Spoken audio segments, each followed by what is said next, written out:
Hello दोस्तों, मेरा नाम है आशीष जहांगीर और आपका स्वागत करता हूं हमारे यूट्यूब चैनल कॉमर्स इनसाइट पे। आज हम पढ़ने वाले financial statement of not for profit organisation. ठीक है, ये क्लास 12 के अकाउंटिंग के लिए है और सीए फाउंडेशन के अकाउंटिंग के लिए। ठीक है, तो वीडियो स्टार्ट करने से पहले मैं आपको बता दूं, अगर आपको वीडियो की पीडीएफ फाइल चाहिए तो आप वो हमारे टेलीग्राम चैनल से डाउनलोड कर सकते हो। टेलीग्राम का लिंक डिस्क्रिप्शन बॉक्स में गिवन है। और अगर वीडियो एंड तक देखिए, अगर वीडियो अच्छा लगता है तो वीडियो को लाइक कीजिए, चैनल को सब्सक्राइब कीजिए और अपने फ्रेंड्स के साथ में शेयर कीजिए। तो चलिए शुरू करते हैं आज का वीडियो। तो आज अपन पढ़ने वाले NPO, basically not for profit organisation. ठीक है, तो ये नॉट फॉर प्रॉफिट ऑर्गेनाइजेशन होते क्या हैं उनके बारे में समझेंगे, किस तरह से इनकी अकाउंटिंग होती है वो देखेंगे। ठीक है, और क्या इसके फीचर्स है वो सारी चीज़ें आज के वीडियो में अपन देखने वाले, और कुछ इंपॉर्टेंट एडजस्टमेंट्स रहेंगे वो भी अपन इसके साथ में देखेंगे। ठीक है, तो बात करते हैं एक नॉट फॉर प्रॉफिट ऑर्गेनाइजेशन की। ठीक है, basically not for profit organisation होते क्या है, ऐसे इंस्टीट्यूशन जो क्या करते हैं, प्रॉफिट के लिए वर्क नहीं करते। ठीक है, किसके लिए वर्क नहीं करते, प्रॉफिट। उनका मेन मोटो प्रॉफिट अर्न करना नहीं होता, उनका मेन मोटो होता है सर्विस प्रोवाइड करना। ठीक है, सोशल सोसाइटी के लिए सर्विस प्रोवाइड करना। अब वो सोसाइटी के लिए सर्विस कैसे प्रोवाइड कर सकते हैं, मतलब बिना किसी प्रॉफिट को अर्न किए हुए, मतलब नॉमिनल प्राइस पे, नॉमिनल वैल्यू पे वो क्या कर रहे हैं, सर्विस प्रोवाइड कर रहे हैं। ठीक है, जैसे अपन देखते हैं कोई एजुकेशनल इंस्टीट्यूट है, कोई रिलीजियस ट्रस्ट है, चैरिटेबल ट्रस्ट है, कोई एजुकेशनल ट्रस्ट है। ठीक है, ये सारी चीज़ क्या होते हैं, जो क्या करते हैं एकदम नॉमिनल प्राइस के ऊपर या फिर एकदम फ्री ऑफ कॉस्ट पे कई बार, और कई बार नॉमिनल प्राइस पे क्या करते हैं, ये फैसिलिटी प्रोवाइड करते हैं। जैसे आपने देखा होगा कई हॉस्पिटल्स होते हैं जो चैरिटेबल ट्रस्ट जिन्हें चलाते हैं, वहाँ पे आपकी फ़ीस बहुत ही कम लगती है। मतलब जहाँ पे एक डॉक्टर 200, 300, 400 रुपये फ़ीस का लेता है, वहाँ पे वो 5 रुपये में आपको आपका फ़ीस रहता है उनका। ठीक है, इसी तरह से कोई अपन एजुकेशनल इंस्टीट्यूशन देखते हैं तो वो एजुकेशनल इंस्टीट्यूशन क्या करते हैं, उनकी फ़ीस इतनी हाई नहीं होती, नॉमिनल सी फ़ीस होती है, 1000 रुपीज़ पर ईयर की फ़ीस होती है। ठीक है, इस तरह से क्या होते हैं, कई इंस्टीट्यूट होते हैं जो आपको ये सारी सर्विस प्रोवाइड करवाते हैं। उनका मेन मोटो होता है कि वो सोसाइटी को क्या कर सके, ग्रो कर सके। ठीक है, सोसाइटी के अंदर वो ज़्यादा से ज़्यादा अपनी सर्विसेज पहुँचा सके।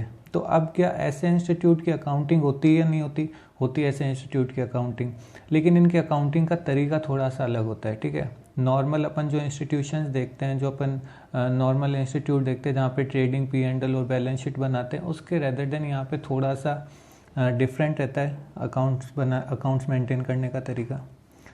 तो चलिए देखते हैं। A non profit organisation is a legal and accounting entity that is operated for the benefit of the society as a whole rather than for the benefit of sole proprietor. ठीक है, वो खुद के बेनिफिट के लिए नहीं, society के benefit के लिए क्या करते हैं, वर्क करते हैं।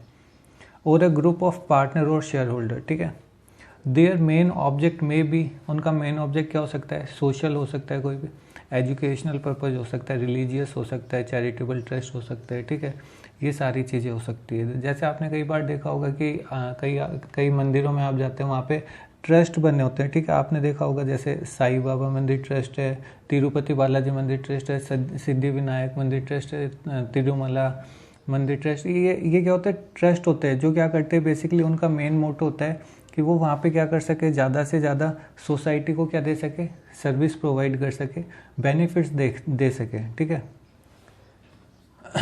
मेन एम इज सर्विस, उनका मेन एम क्या होता है, सर्विस प्रोवाइड करना। वो किस फॉर्म में क्रिएट होते हैं, चैरिटेबल ट्रस्ट के फॉर्म में वो क्रिएट होते हैं, सेपरेट एंटिटी होते हैं। ठीक है, क्योंकि आपने एज ए जैसे कंपनी होती है वैसे ही नॉट फॉर प्रॉफिट ऑर्गेनाइजेशन होते हैं। ठीक है, इसका कंपनीज एक्ट के अंदर पूरा दिया हुआ है कि किस तरह से आप एक एनपीओ एस्टेब्लिशमेंट कर सकते हैं। ठीक है, मैनेज बाय इलेक्टेड मेंबर्स, इसको मैनेज कौन करता है, इनके जो मेंबर्स होते हैं, इलेक्ट किए जाते हैं जो मेंबर्स। ठीक है, वो क्या करते हैं, इसको मैनेज करते हैं। मेजर सोर्स ऑफ इनकम क्या होती है इनकी, इनको डोनेशन मिलते हैं, ग्रांट्स मिलती है गवर्नमेंट की तरफ से। ठीक है, सब्सक्रिप्शन, जो इनके मेंबर्स बनते हैं वो इनको सब्सक्रिप्शन देते हैं। ठीक है, तो ये बेसिकली इनकी क्या है, मेन इनकम का सोर्स है, जिसके थ्रू ये क्या करते हैं, अपना एक्सपेंडिचर करते हैं, अपनी सर्विस प्रोवाइड करते हैं। ठीक है, सोसाइटी के अंदर।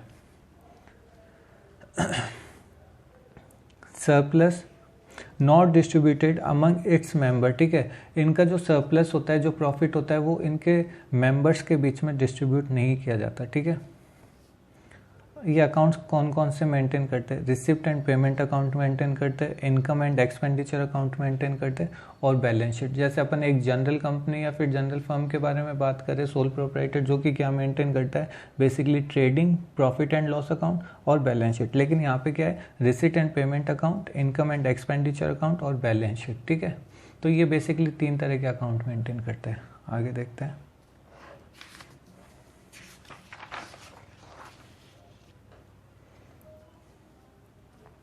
सबसे पहला रिसिट एंड पेमेंट अकाउंट। ठीक है, अब देखो receipt and payment account basically आपका होता क्या है? एक तरीके की समरी होती है कैश बुक की। ठीक है, जो आपको रिफ्लेक्ट करती है कि ड्यूरिंग द ईयर आपकी जो कैश की पोजीशन है वो किस तरह की है। तो रिसिट एंड पेमेंट अकाउंट उस चीज़ को रिफ्लेक्ट करता है। Receipt and payment account is a summary of the cash book.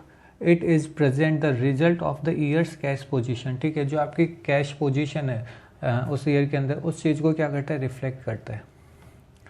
Receipt and payment account का एक मैंने स्पेसिमेन अकाउंट बना के दिया है। ठीक है, इसमें कुछ एक टर्म्स लिखी है मैंने ताकि आपको समझ में आ जाए कि receipt and payment account basically बनेगा कैसे। ठीक है, ऐसा नहीं कि खाली इतनी टर्म आएगी, इनके अलावा और भी हो सकती है। ठीक है, जो मैंने लिखी है वो एक लिमिटेड है। ठीक है, लिमिटेड का मतलब कि ऑलमोस्ट मैंने ऐसे टर्म लिखी है जो कि आपके मोस्ट ऑफली क्वेश्चन में क्या होंगी? रिपीट होंगी।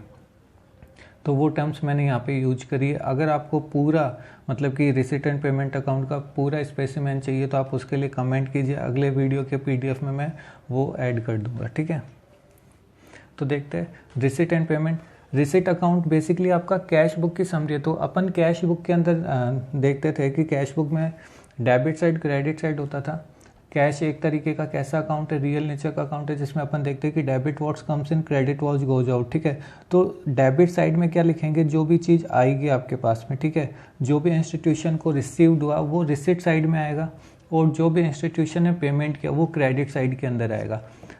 अब देखो इंस्टीट्यूशन को बेसिकली रिसिट किस चीज़ की होगी? सबसे पहले तो उसके पास में बैलेंस बचा होगा, ओपनिंग बैलेंस। ठीक है, जो भी कैश है और जो भी उसके बैंक में रखा है।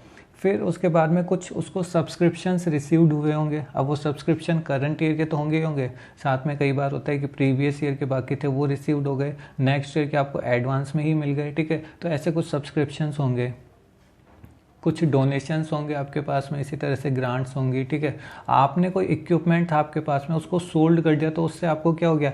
कैश रिसीव्ड हो गया। रिसीव्ड हो गया तो आपने रिसिप्ट साइड में लिख दिया। सेल ऑफ फर्नीचर, फर्नीचर था उसको आपने सोल्ड कर दिया, तो सोल्ड कर दिया तो आपको रिसिप्ट हो गई। रिसिप्ट हो गई तो आपने डेबिट साइड में रिसिप्ट में शो कर दिया। इसी तरह से पेमेंट साइड क्या है? पेमेंट साइड में वो सारी चीज़ें जिन जिन चीज़ों का आपने पेमेंट किया है, बेसिकली एक ऑर्गेनाइजेशन में, एक इंस्टीट्यूशन में जो पेमेंट्स होते हैं वो टोटल पेमेंट आपने लिख दिया। ठीक है, अब देखो यहाँ पे ऐसा कुछ नहीं है कि ये नॉमिनल नेचर का है, रियल नेचर का है। ठीक है, यहाँ पे जो भी आपके पास में जिस भी आइटम से, जिस भी टर्म से रिसिप्ट हो रही है उसको यहाँ पे लिख दो। जिस भी आइटम का आप पेमेंट कर रहे हो वो यहाँ लिख दो। डजेंट मैटर कि वो रियल नेचर का है या फिर नॉमिनल नेचर का है। ठीक है, तो पेमेंट सबसे पहले सैलरी का देखा अपन ने, फिर रेंट अगर कुछ जा रहा है, इलेक्ट्रिसिटी पेमेंट है, कुछ इन्वेस्टमेंट आपने परचेज किया। इन्वेस्टमेंट अब देखो एक तरीके का रियल नेचर है, एसेट है आपका, लेकिन फिर भी पेमेंट में लिखा। क्यों? क्योंकि ये एक तरीके का कैश बुक जैसा है। कैश बुक जैसे रिफ्लेक्ट करती है कि जो भी आपके पास में रिसीव्ड हो वो अपन ने डेबिट साइड लिख दिया, जो भी पेमेंट कर रहे हैं, जो भी चीज़ का आपने पेमेंट किया वो चीज़ आपको यहाँ पर लिख देनी है। ठीक है, purchase of furniture, purchase of equipment और क्लोजिंग बैलेंस कुछ आपके पास में कैश और बैंक का बचा होगा तो वो आपने यहाँ पे लिख दिया। ठीक है, ये तो अपना रिसिट एंड पेमेंट का फॉर्मेट हुआ। इसी तरह अब अपन आगे देखते हैं इनकम एंड एक्सपेंडिचर अकाउंट। कौन सा? Income and expenditure account.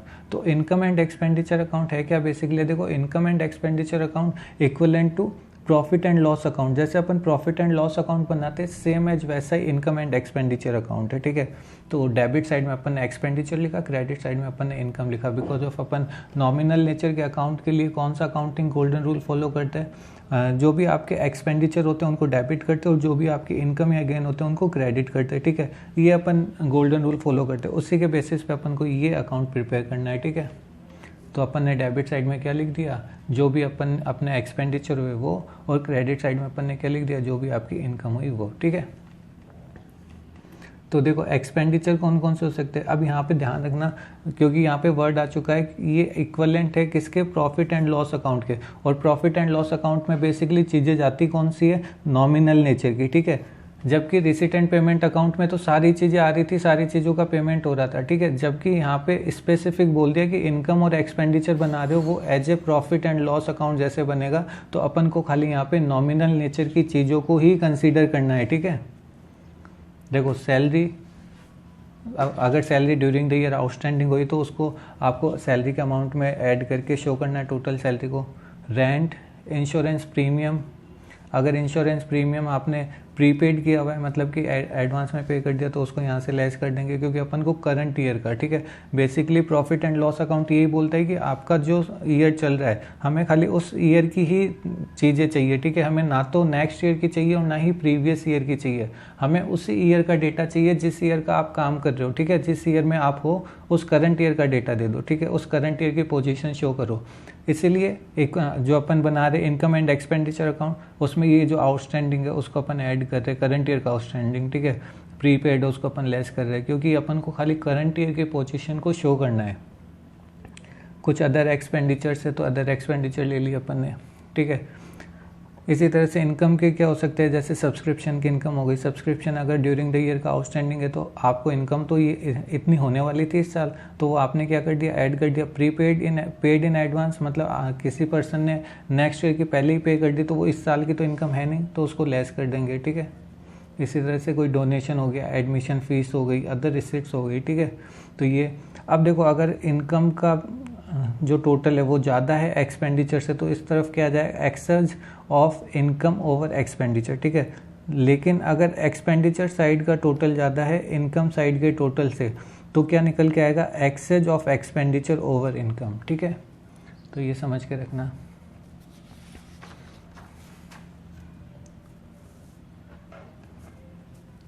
अब नेक्स्ट देखते हैं बैलेंस शीट, ठीक है। बैलेंस शीट तो सेम है जैसे अपन अभी तक बनाते आए हैं, वैसी ही बैलेंस शीट रहेगी। ये लाइबिलिटी साइड है, ये एसेट साइड है।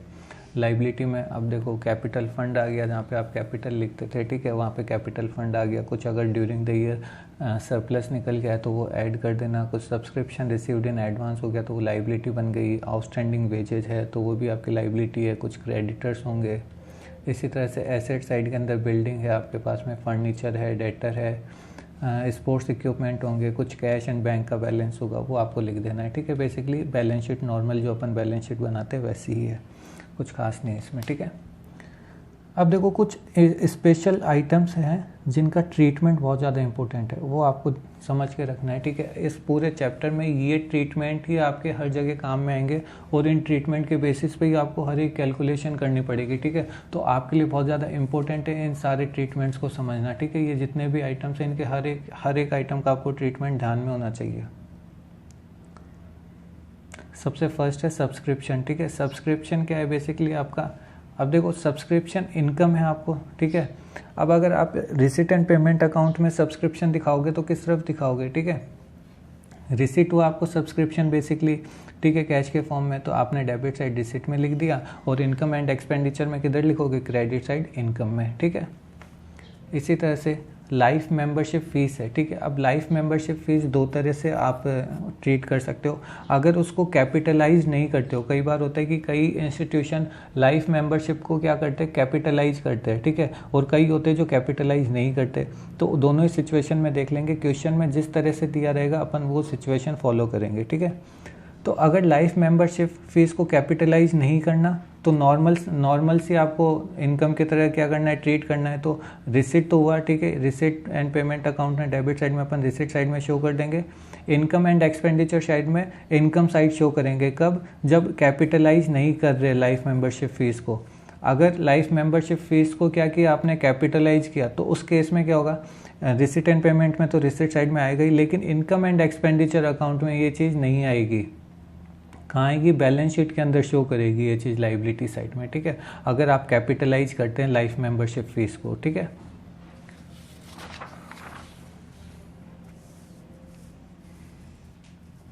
अब देखो आगे, एंट्रेंस फीस या एडमिशन फीस कुछ भी बोल दो, ठीक है, जो भी चार्ज करता है इंस्टीट्यूशन।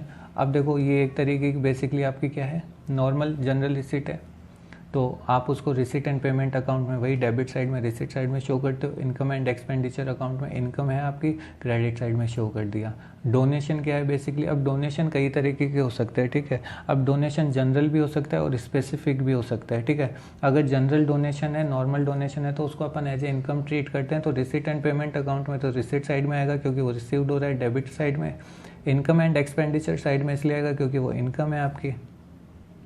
अगर कोई स्पेसिफिक डोनेशन है तो रिसिट एंड पेमेंट में तो आएगा ही आएगा, लेकिन इनकम एंड एक्सपेंडिचर में नहीं आएगा। क्यों? क्योंकि उसके आगे स्पेसिफिक वर्ड लग चुका है, तो वो उसी चीज़ के लिए काम में आएगा, इसलिए उसको बैलेंस शीट में एज ए लाइबिलिटी साइड अपन क्या करेंगे, शो करेंगे, ठीक है। एंडोमेंट फंड है कुछ, तो कैपिटल रिसिट होती है एक तरीके की endowment fund. Receipt and payment account में तो डेबिट साइड में आ जाएगी, रिसिट साइड में, इनकम एंड एक्सपेंडिचर अकाउंट में कहीं पे नहीं आएगा, लेकिन बैलेंस शीट के अंदर शो करेगी बिकॉज ऑफ कैपिटल रिसिट रह गई। इनकम एंड एक्सपेंडिचर में तो केवल अपन नॉमिनल वाली चीज़ें ही ले रहे हैं, ठीक है। यहाँ पे कैपिटल रिसिट नहीं आती है, इसलिए अपन ने यहाँ नहीं लिया, इसको बैलेंस शीट में शो करेंगे। लेगेसी, अगर कुछ लेगेसी है तो लेगेसी को अपन रिसिट एंड पेमेंट अकाउंट में वही डेबिट करेंगे क्योंकि रिसीव्ड हुआ होगा लेगेसी का आपको amount. Income and expenditure account में शो नहीं होगा क्योंकि कैपिटल रिसिट, बैलेंस शीट में लाइबिलिटी साइड शो हो जाएगा। देखते सेल ऑफ ओल्ड असेट, कुछ ओल्ड असेट है आपने, जो जोन भी ओल्ड असेट हो, देखो ओल्ड असेट का कुछ भी आपने सोल्ड किया होगा ना, उसका इसी तरह से ट्रीटमेंट होगा, चाहे उसमें फर्नीचर हो, इक्विपमेंट हो, ठीक है, बिल्डिंग हो, कुछ भी हो। रिसिट एंड पेमेंट में तो आएगा डेबिट साइड में, रिसिट साइड में, ठीक है। अब इनकम एंड एक्सपेंडिचर अकाउंट में वो किस तरह से रिफ्लेक्ट करेगा वो ध्यान देना, क्योंकि ओल्ड एसेट को आपने सोल्ड किया तो उस केस में आपको प्रॉफिट भी हो सकता है और लॉस भी हो सकता है, ठीक है। तो अगर उस पर प्रॉफिट हो रहा है तो जितना अमाउंट प्रॉफिट है उसको आपको क्रेडिट साइड में इनकम में शो करना है, और जितना अमाउंट लॉस है, ठीक है, उसको डेबिट साइड में आपको एक्सपेंडिचर साइड में शो करना है। कैसे सर? बेसिकली मैं बात करता हूँ, कुछ आपको एक एग्जाम्पल दें। जैसे कोई आपके पास में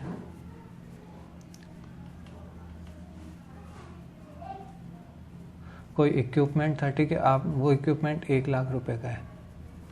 अब आपने इस 1 लाख की चीज़ को 1,10,000 में क्या कर दिया, सोल्ड कर दिया, ठीक है। तो बेसिकली रिसिट साइड में 1,10,000 आ जाएगा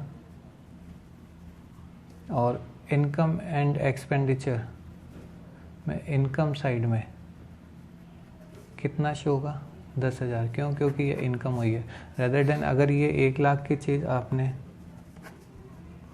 80,000 के अंदर सोल्ड कर दिया तो रिसिट अकाउंट में ये 80,000 शो करेगा, इनकम एंड एक्सपेंडिचर के अंदर ये तरीके एक्सपेंडिचर में आपका लॉस शो करेगा, ठीक है। यहाँ पे ये हेडिंग क्या आ जाएगी, profit on sold off asset, जो भी एसेट्स होगी आपकी, और यहाँ लॉस ऑन एसेट्स कितने का है, ये 20,000 का, ठीक है। इस तरह से ये शो होगा। आ रहा है समझ में?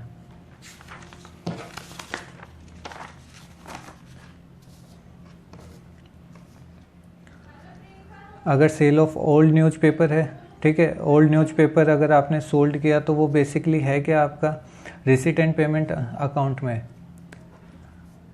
अगर सेल किया तो ये रिसिट होगा, यहाँ पे मैंने गलती से लिख दिया,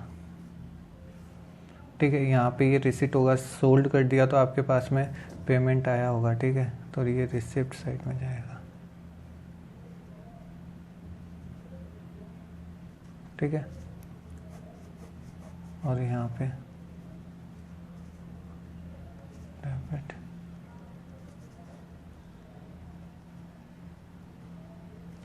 ठीक है। कुछ होनोरियम है आपको, ठीक है। होनोरियम है तो अगर होनोरियम का पेमेंट कर दो तो रिसिट एंड पेमेंट अकाउंट में पेमेंट साइड में चला जाएगा और इनकम एंड एक्सपेंडिचर में वो एज ए एक्सपेंडिचर शो हो जाएगा आपका, ठीक है। तो ये अपने कुछ इंपॉर्टेंट एडजस्टमेंट है, ये आइटम्स आपको ध्यान रखने बहुत ज़्यादा इंपॉर्टेंट है। अब देखो एक एडजस्टमेंट जो सबसे ज़्यादा आपके एनपीओ में यूज आने वाला है, बहुत ज़्यादा इंपॉर्टेंट है, स्टार मार्क करके रखिएगा इस चीज़ को आप, ठीक है, और इस पर बहुत ज़्यादा ध्यान दीजिएगा। बहुत ईजी चीज़ है, ठीक है, लेकिन अगर एक बार अगर आप फंस गए तो वो फिर समझ में नहीं आएगी, लेकिन बहुत ही ज़्यादा ईजी, एकदम स्मूथ है, ठीक है, कोई दिक्कत नहीं आएगी, आप ध्यान देते रहिए। देखो सब्सक्रिप्शन आउटस्टैंडिंग या एडवांस एडजस्टमेंट है सब्सक्रिप्शन का, या फिर किसी भी, मैंने यहाँ पे सब्सक्रिप्शन का एग्जांपल लिया, वॉटएवर किसी भी चीज़ का हो उसमें यही चीज़ जाएगी, ठीक है। तो मैं आपको एक एग्जांपल के थ्रू समझाऊंगा ये सारी चीज़। अब देखो सब्सक्रिप्शन रिसीव्ड, पहले मैं एग्जांपल ही, अब देखो एक चीज़ मैं आपको समझाता हूँ। अब अपन ये जो भी चीज़ निकालेंगे, ठीक है, इसमें आप ध्यान रखना,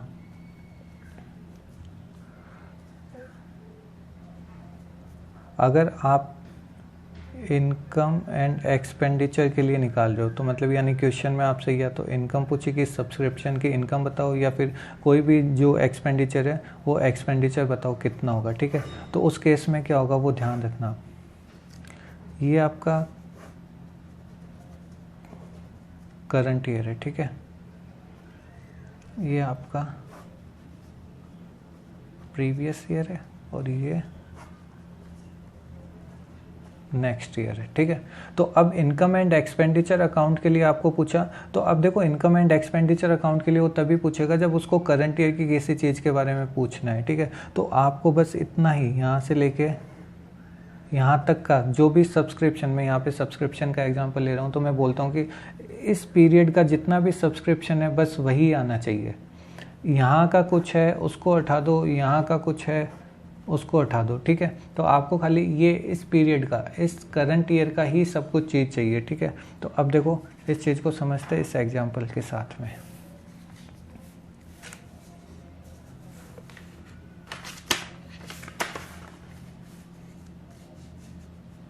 ठीक है, अब देखो सब्सक्रिप्शन रिसीव्ड ऑन 31 मार्च 2015 को कितना रिसीव्ड हुआ, 2,50,000।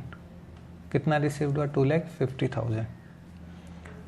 आउटस्टैंडिंग सब्सक्रिप्शन ऑन 1 अप्रैल 2014 को आउटस्टैंडिंग है आपके पास में सब्सक्रिप्शन, ठीक है। तो मतलब ये क्या बोल रहा है कि सब्सक्रिप्शन आउटस्टैंडिंग है 1 अप्रैल को, तो मतलब इस ईयर का कुछ आउटस्टैंडिंग होगा, आउटस्टैंडिंग सब्सक्रिप्शन है इस ईयर का कितना, 50,000। सब्सक्रिप्शन आउटस्टैंडिंग ऑन 31 मार्च 2015, ठीक है, ये 2015 का एंड है, क्योंकि करंट ईयर ये स्टार्ट कहाँ से, 1/4/2015 से 31 मार्च 2014 से 31 मार्च 2015 तक, ठीक है।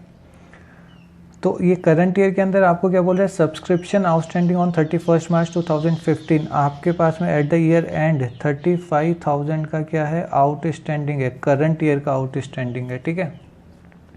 सब्सक्रिप्शन रिसीव्ड इन एडवांस, आपको एडवांस में इस ईयर का आपको यहीं पे मिल गया था, एडवांस में मतलब इस साल का आपको एडवांस में ही मिल गया था, कितना, 25,000। और subscription received in advance on 31 मार्च 2015, यहाँ पे आपको मिला इस ईयर के लिए, ठीक है, यहाँ पे इस साल आपको मिला कितना, 30,000 इस साल के लिए यहीं पे मिल गया एडवांस, कितना, 30,000। अब इस चीज़ का अपन को एडजस्टमेंट करना है, वो बेसिकली मैं यहाँ पे आपको करके दिखाता हूँ। तो सब्सक्रिप्शन रिसीव्ड कितना है करंट ईयर का, 2,50,000, ठीक है। अपन को खाली इस टाइम पीरियड का चाहिए, तो इस टाइम पीरियड का कितना कितना है वो अपन ले लेंगे, ठीक है।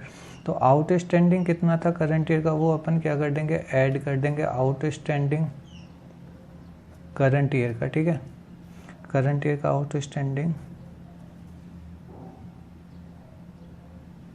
35,000, ठीक है।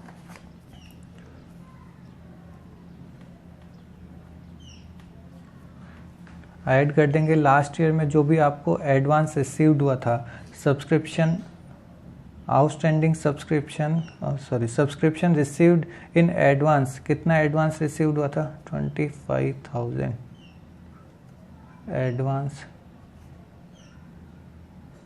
Received in last year, less कर देना है outstanding subscription of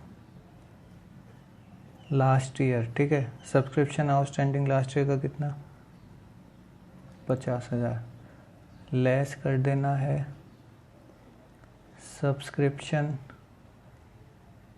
received in advance, जो भी एडवांस में आपको सब्सक्रिप्शन रिसीव्ड हुआ। ठीक है, जल्दी कैलकुलेशन के लिए मैं कैलकुलेटर यूज कर रहा हूँ, वैसे आपको करना नहीं है। 55,000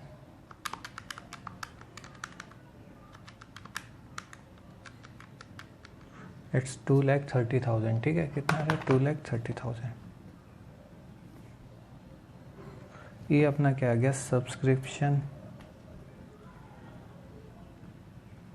इनकम आ गई। ठीक है, इस तरह से अपन को निकालना है।